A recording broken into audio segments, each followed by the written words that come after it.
Reliance industries आज देश की सबसे वैल्यूएबल कंपनी है और इसका कारोबार ऑयल एंड गैस से लेकर ग्रीन एनर्जी, टेलीकॉम से रिटेल मार्केट तक कई सेक्टर्स में फैला हुआ है। धीरूभाई अंबानी ने इस कंपनी की स्थापना की थी।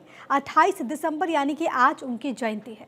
रिलायंस की नींव रखने वाले दिवंगत धीरूभाई अंबानी के पेट्रोल पंप पर नौकरी से लेकर कारोबार में उतरने और एक बड़ा बिजनेस अंपायर खड़ा करने की कहानी असाधारण है।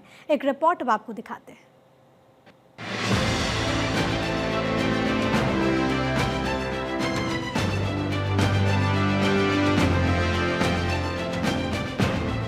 दिक्कतों की दीवार जो तोड़ जाता है वो धीरूभाई अंबानी हो जाता है। किसी ने नहीं सोचा था कि भजिया तलने वाला व्यक्ति कारोबार की दुनिया का सबसे बड़ा सितारा बन जाएगा। यकीनन नहीं, लेकिन सच यही है कि धीरूभाई अंबानी अपना परिवार चलाने के लिए गिरनार की पहाड़ी पर भुजिया तला करते थे। हालांकि उनको जल्दी समझ आया कि जो सपना उन्होंने देखा उसको गिरनार की पहाड़ियों पर भुजिया बेचने से पूरा कर पाना मुश्किल ही नहीं बल्कि नामुमकिन है। और इसके बाद उन्होंने कामयाबी के लिए अपना पहला कदम बढ़ाया, जिसके लिए उन्होंने गिरनार की पहाड़ियों से निकलकर मुंबई का रुख किया। एक चौल में आकर रहने लगे और इसी के साथ अपने कारोबार को आगे बढ़ाने के लिए खाक छानना शुरू किया। अपने छोटे से कारोबार से छोटी बचत करते हुए अपने कारोबार को आगे बढ़ाने के लिए वो अहमदाबाद, जूनागढ़, राजकोट, बड़ौदा और जामनगर गए। इन शहरों की खाक छानी और इस जुगत में लग गए कि कम पूंजी से कैसे कारोबार खड़ा किया जा सके। बताया जाता है कि उस वक्त धीरूभाई अंबानी को पैसों की तंगी थी, इसलिए कम पैसों से कारोबार करने की सोच रहे थे। और उनके ऊपर ये कहावत एकदम सटीक बैठती है, इम्तिहानों का इम्तिहान लिया है मैंने, तब जाकर मंजिल ने गले लगाया है। उनका सपना था कि वो अपना कारोबार कपड़ा, मोटर पार्ट्स, किराना के निवेश से शुरू करें। इन सवालों के साथ वो घूमकर फिर से मुंबई लौटे और फिर अपनी बीवी बच्चों के साथ 2 कमरों की एक चौल में रहना शुरू किया और रिलायंस जैसी कंपनी के सपने को पाने के लिए मेहनत शुरू की। और आज सारी दुनिया विश्व की इस बड़ी कंपनी को बखूबी जानती है।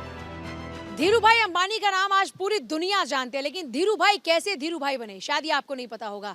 एक छोटा सा दफ्तर, मसाला कारोबारी के तौर पर खुद को उन्होंने अपने आप को जब इस इंडस्ट्री में लेकर आए तब प्रदर्शित किया। उस दौरान में उनके दफ्तर में एक पेन, एक नोटपैड, एक पानी का घड़ा हुआ करता था। ना फोन था और न कोई और सुविधा। एक डॉक्टर को जाकर पैसे दिया करते थे और तब फोन किया करते थे।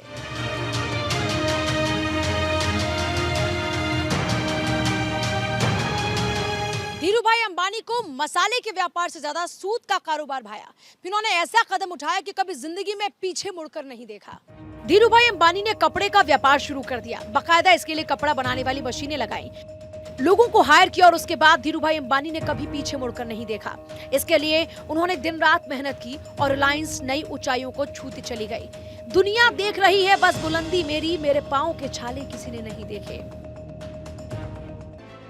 कपड़े के कारोबार से धीरूभाई अंबानी पूरी तरह संतुष्ट नहीं थे। ऐसे में उन्होंने शेयर बाजार का रुख किया, शेयर बाजार की बारीकियों को समझा और इसके बाद अपनी कंपनी के निवेशकों को भरोसा दिलाया और ये भरोसा जीता भी। धीरूभाई जिस रफ्तार से पैसा कमाते गए उसी रफ्तार से उनके निवेशकों की आमदनी बढ़ती गई।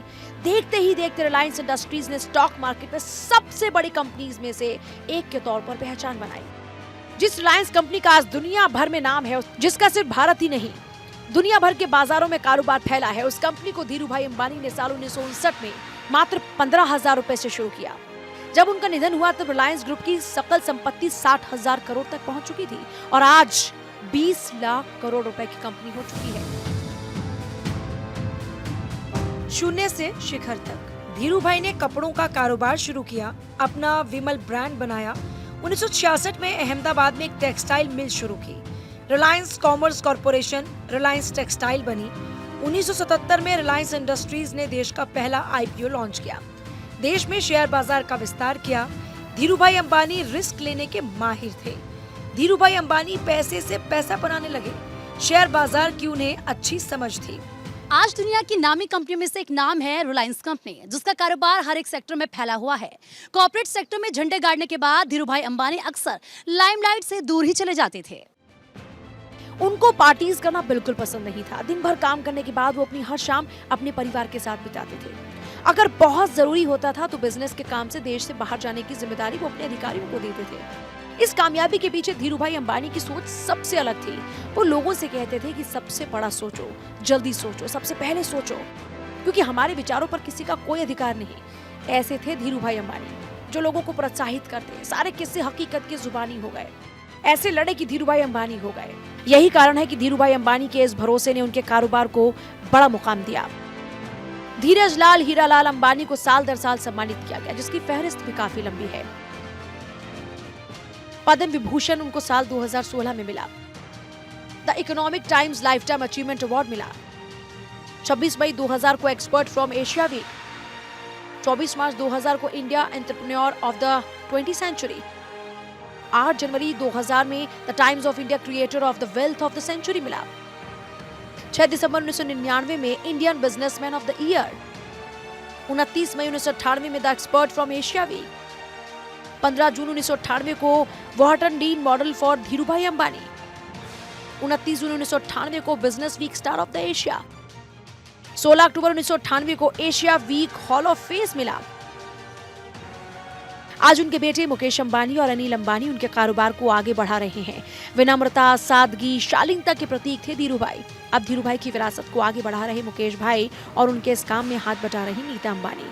अब मुकेश भाई ने रिलायंस की बागडोर सौंप दी है युवा पीढ़ी को।